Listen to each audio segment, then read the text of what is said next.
Welcome to A Day in the Life, where we take you behind the scenes of the incredible departments that keep Leesburg running. Today we're spending time with the Leesburg Police Department to see what it takes to serve and protect our community. From patrol duties to investigations, let's take a look inside the life of a Leesburg police officer.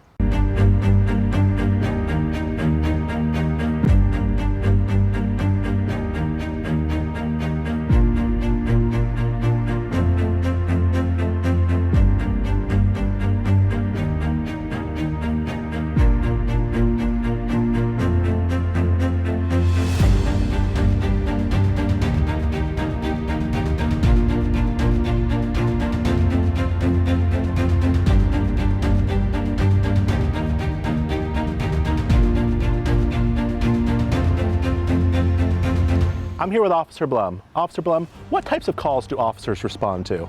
We respond to alarms, 911 hang-ups, traffic complaints, animal complaints, juvenile complaints, to name a few. How important is community engagement when it comes to policing? Community engagement is extremely important because it allows us to build that rapport with our citizens so we can better serve them. Last question, Officer Blum. What advice do you have to residents to prevent crime? One of the most important advices that I could give is the 9 p.m. routine, which includes locking your car doors, setting your house alarms, and putting your porch lights on.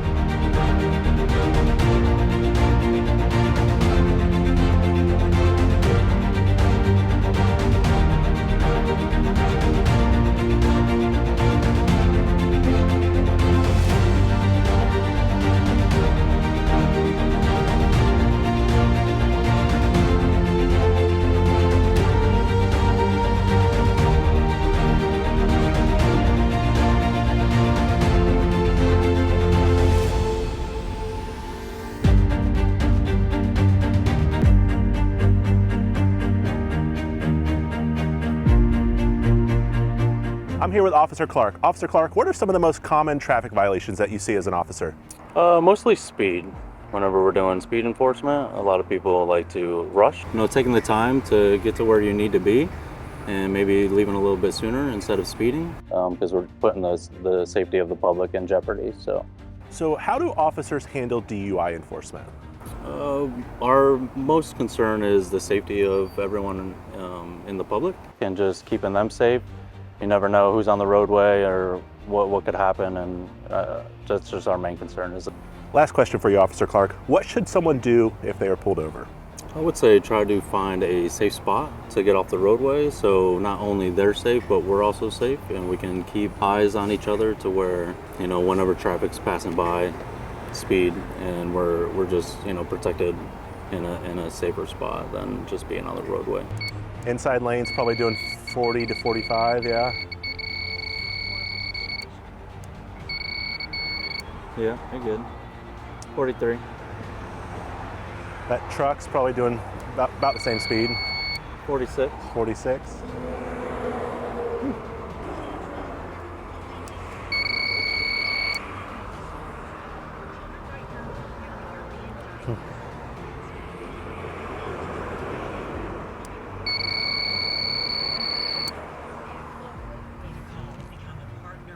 Interesting. Pretty simple tool to use.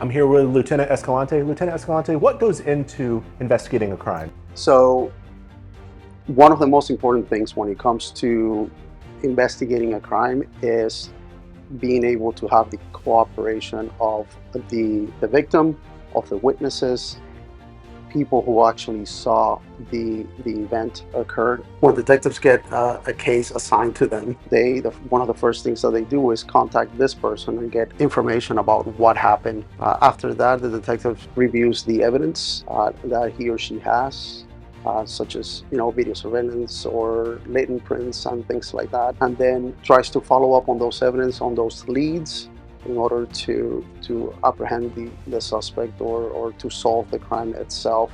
How does technology help you in your investigation? Tremendously, especially with the advent of video surveillance. Just about every business has video surveillance now. Residences, homes have video surveillance as well.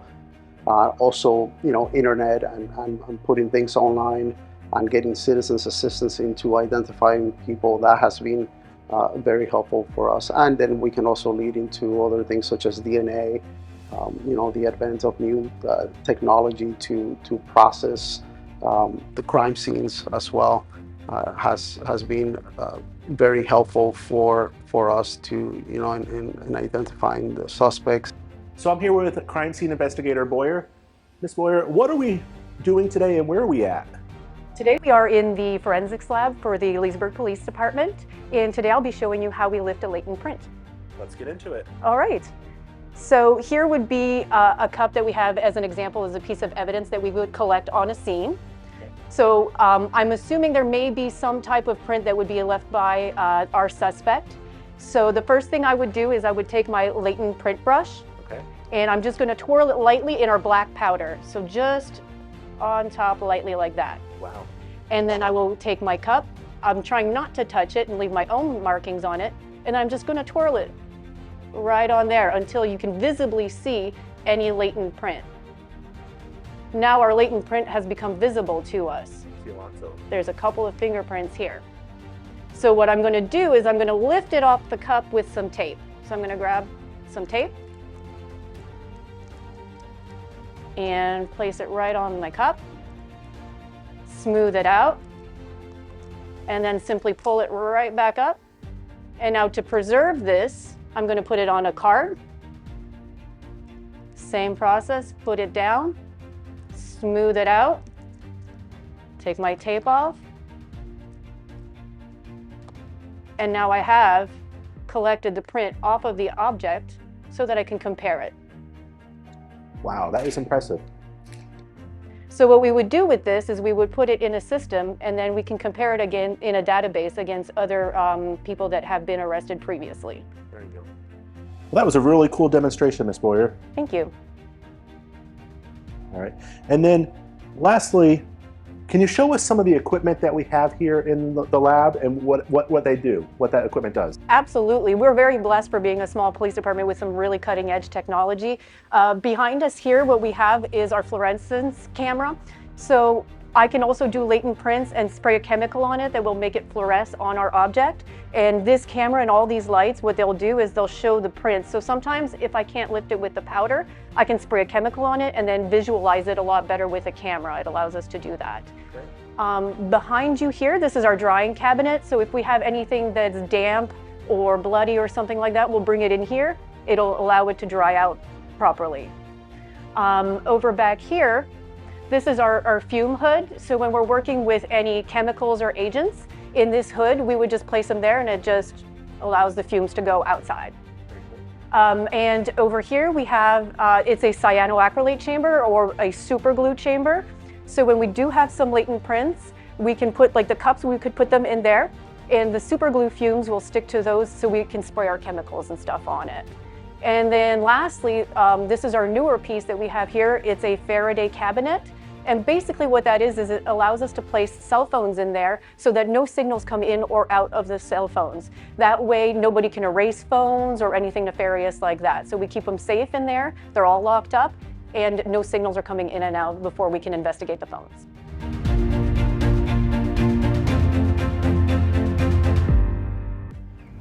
Hi, I'm here with Lieutenant Travis Whitley.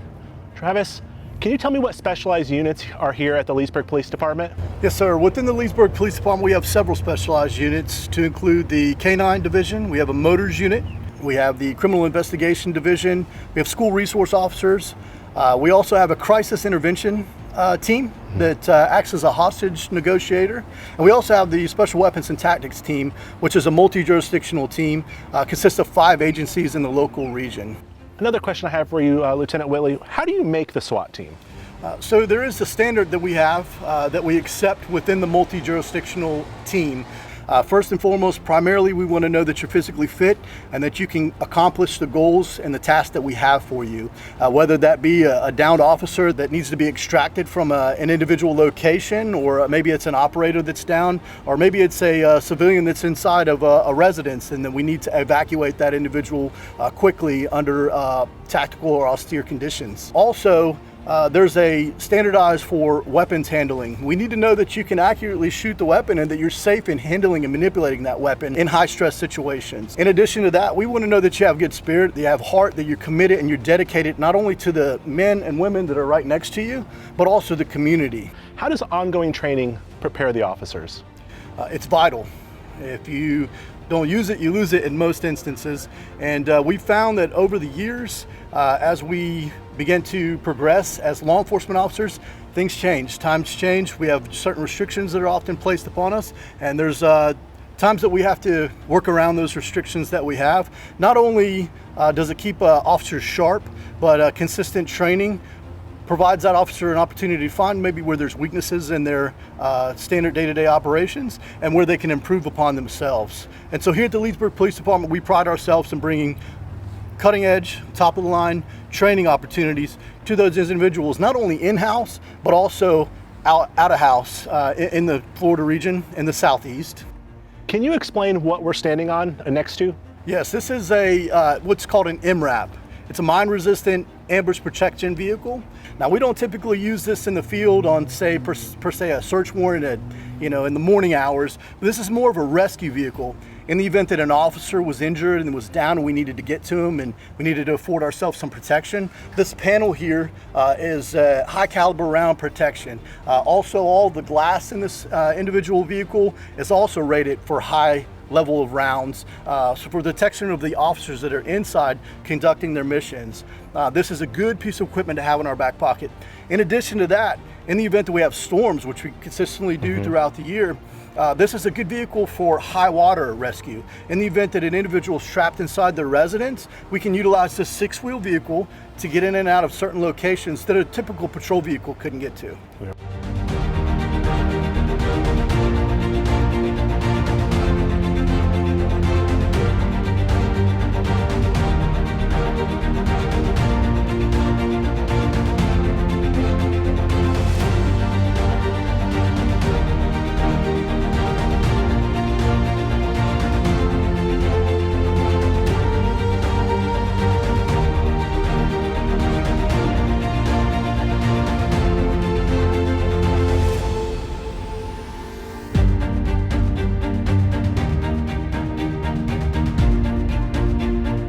Lieutenant Willie, I want to say thank you for everything that you and your team do. I appreciate you taking some time out today to show me some hands-on scenarios and everything that you and the Leesburg Police Department and Mid-Florida SWAT do for our community. Well, I wanted to tell you I appreciate you, and sir. a small token, literally, of appreciation for you, and a patch from Mid-Florida SWAT. The men and women of the Leesburg Police Department, as well as all the operators from Mid-Florida SWAT, appreciate your continued support, very heartfelt support for our agency and for the organization. So thank you again, sir. Yes, sir. Thank you very much.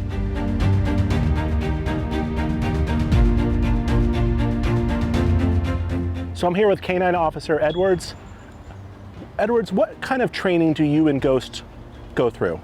We went through 480 hours of FDLE certification, which required us to do a certain amount of hours of obedience training. We went through tracking training, narcotics training, and apprehension training. What kind of calls do you and K-9 Ghost go on? We go on any violent felony misdemeanor crime calls, burglaries in progress, burglaries after the fact, or alarm calls. Those are the primary calls that we typically dispatch to. Can you show us some of this narcotics training that you do with K-9 Ghost? Absolutely. I'll be happy to go get them out of the vehicle for you. All right.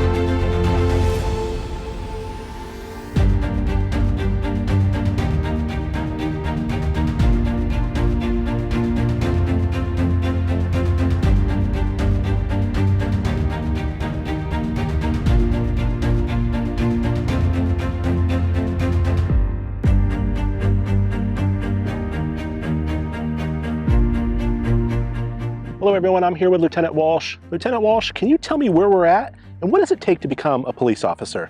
So right now we're at our closest training facility, Lake Tech, here in Tavares. In order to become a police officer, you have to endure the 770 hours required by the state to become one. Then you can sit for your state knowledge exam, which is a 3-hour exam. Lieutenant Walsh, what are some of the qualifications that the Leesburg Police Department looks for when looking to hire a new officer? Intelligence, compassion, integrity, and of course, courage. Lieutenant Walsh, if someone wanted to become an officer, how would they go about doing that?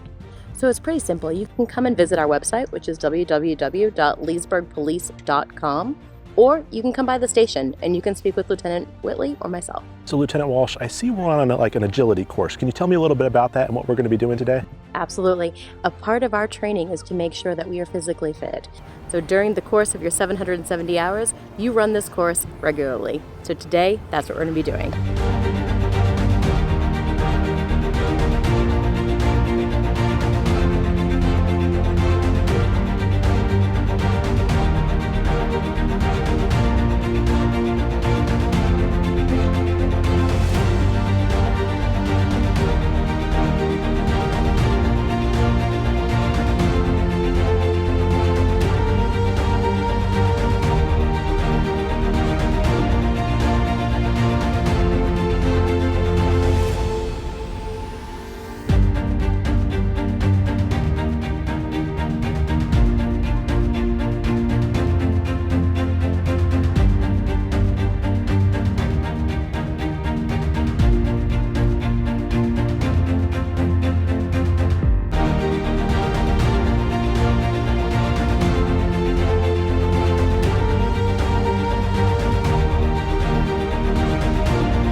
Today we got a first-hand look at the dedication and professionalism of the Leesburg Police Department. These men and women work tirelessly to keep our city safe. If you've ever considered a career in law enforcement, the city of Leesburg is hiring. Visit leesburgflorida.gov to learn more about job opportunities and how you can serve your community as part of this incredible team. Thanks for joining me, and I'll see you next time on A Day in the Life.